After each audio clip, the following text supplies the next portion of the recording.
So maybe just to set this up, and I should say to regular listeners and viewers of the portal, this is intended to be something of a transitional episode. So that the entire podcast is an experiment. And other people have shows, and there's a concept of professionalism. I don't think that's what we're striving for here at the portal. This is really untested. We're going to experiment with our advertising models. We're going to experiment with what the traffic will bear when it comes to intellectual discussions without spoon feeding everything to the audience, realizing that some people may get left behind. In fact, the host may get left behind. We don't know. I hope not. But no, it's quite possible. And what we've done is we've done a series of interviews to begin the podcast to just establish that we can have conversations that people want to tune into and get great guests in that chair where people may not have even heard of the person before, but hopefully walk away feeling enriched. However, that's not really the point of the podcast. The point of the podcast is to explore new territory intellectually at maybe an academic level outside of traditional channels. And it has to do in part with my belief that we don't really understand how much idea suppression has been going on for a very long period of time within the standard institutions. In fact, I've created this thing I've called the DISC, the Distributed Idea Suppression Complex. And its purpose is to make sure that ideas do not suddenly catch fire and upend and disrupt previous structures. So for example, I would claim that string theory, which has absolutely dominated theoretical physics since 1984? Yeah, since about then. So it's about 35 years. It artificially consolidated the field around a complex of ideas that did not have a huge signal coming from experiment, to try to steal home base. Well, I mean, to understand that, you have to understand as I'm sure you do, the culture of particle physics at the time when string theory started to grow, which is, up until, up through the 70s, there had been steady experimental results coming in from particle accelerators, where it was like a new particle every week that theorists were having to really cooperate on as a community to jump in on and try to figure it out and exchange ideas very rapidly. That was more the 50s and 60s. It was, but it continued all the way through the 70s. And from that culture of, community working together on information that's coming in a steady stream, right? You got this culture of like, don't go do that other thing. It's a waste of time. You really want to be working on what's hot, right? Because there's new information coming in all the time. And this is where the culture of string theory started. I was also more involved in the culture of general relativity and gravity, okay, which is a very different culture. It's much more slow paced.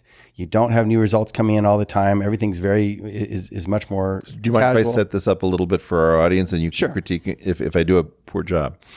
In essence, the two great idea complexes in fundamental physics, not condensed matter physics or astrophysics, but like whatever ground reality physics is the general relativistic complex around the ideas of Einstein.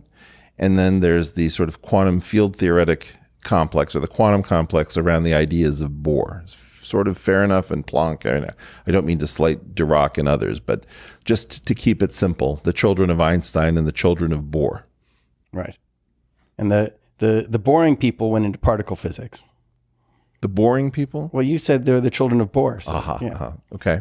So they're in this culture that's a very rapid fire, moving things along as part of a community. Whereas general relativity, the people from the Einstein community, were more exploring different possibilities at their own pace, and it was more of an exploratory culture, and that's the culture that turned into loop quantum gravity.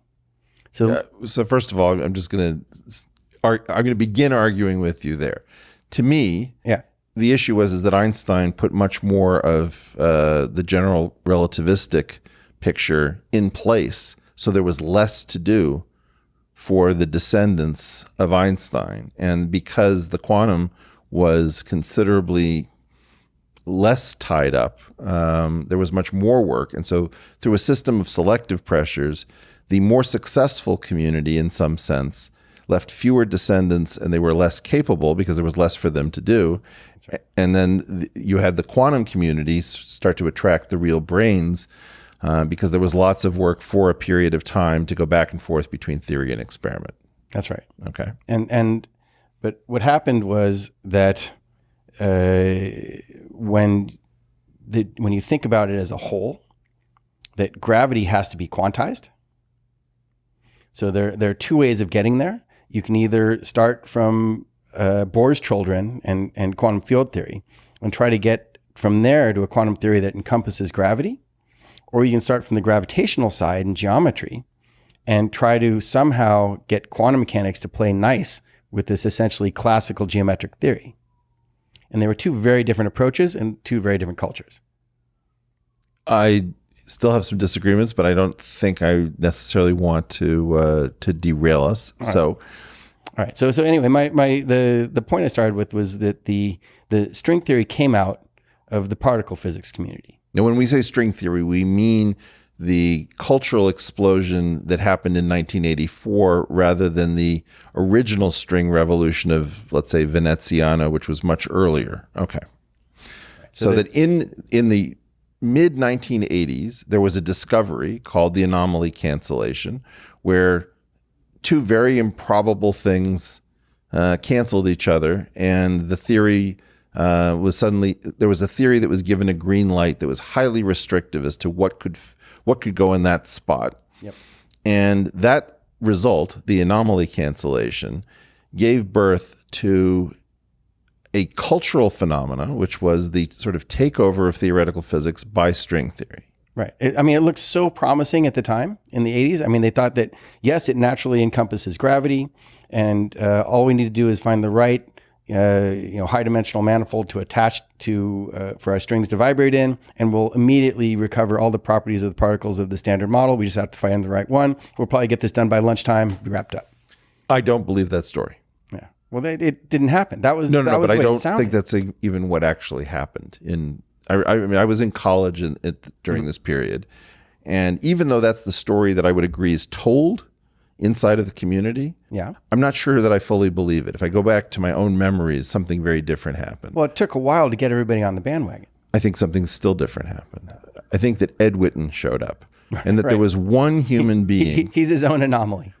He was absolutely an anomaly. He came to Penn in, I don't know whether it was 83 or 84.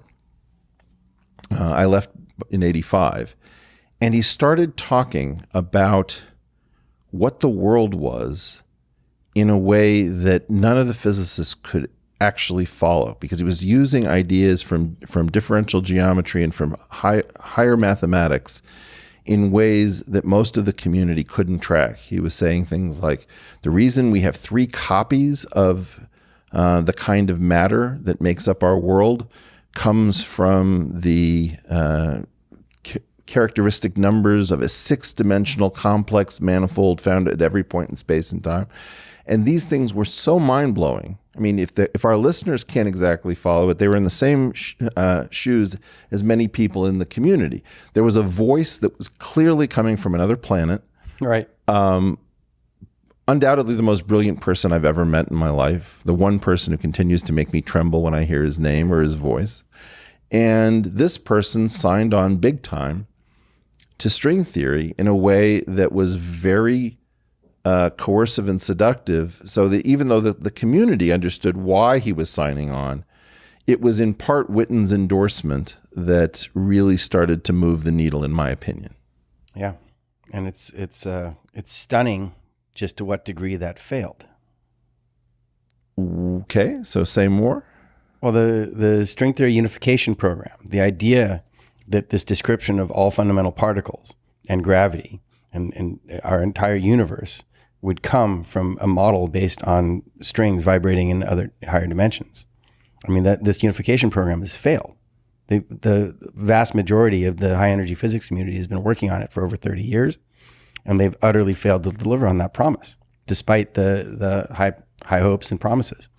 Well, and this has to do, and again, we can sort of do a small synopsis of the field. The idea was the original hopes had been built around an idealized point particle concept where hard little balls were kind of the naive model of particles. Then you had to smear them out and do waves on waves from that point particle concept called second quantization or quantum field theory. And string theory said, no, the fundamental unit should never have been a hard little ball to begin with. It should have been modeled by something that was an as-if string. Obviously, it wasn't string made out of atoms. It was some sort of mathematical version of... Right. It's an abstract mathematical description of a surface inside another surface, essentially. Right. And so that this thing had a peculiar appeal to the children of Bohr that was not that appealing to the children of Einstein. Would that be a fair description of it? That it had... it's for pretty subtle reasons, specifically anomaly cancellation, and also the ability to produce what appeared to be particle excitations from the string model. Right. Now, that thing, that sudden shift in the community from regular quantum field theory, from a plurality of different approaches, whether some of them had names like Technicolor or Grand Unification or Supersymmetry. All of this seemed to get subsumed in this, I don't know, a fad. It's hard to. It's like a giant rolling Katamari Damacy ball, where it's just collecting everything that it touches and making it a part of itself. That's right. And in fact, the claim was, if we find something that isn't string theory, we'll just find some way of including it and call it string theory. That's right. So this was a bizarre, it was a sociological phenomena. It was a, we would say the political economy of science was involved, where who could get a job for their students, whether or not the newspapers were going to challenge this or go along with it. So you had reporters who had no idea what was going on, publishing these glowing pieces about the string theorists and how they were going to wrap it all up. Yep. And in essence, we have this concept in evolutionary theory called interference competition, where one animal will attempt to outcompete the other by keeping it away from like a watering hole. So nobody else could afford to get nourished because the string theorists were saying all the smart people are in string theory. It's the only game in town, was the famous phrase. I certainly encountered a lack of nourishment when I graduated in the 90s, and I wasn't interested in strings, but I was interested in high energy physics. Well, I think almost everybody was in that position. That is really the founding crime for me in the string revolution. It was the desire to say that everyone who is not part of us is an idiot. Yeah. Yeah. That's above and beyond normal physicist arrogance. Above and beyond normal physicist arrogance. And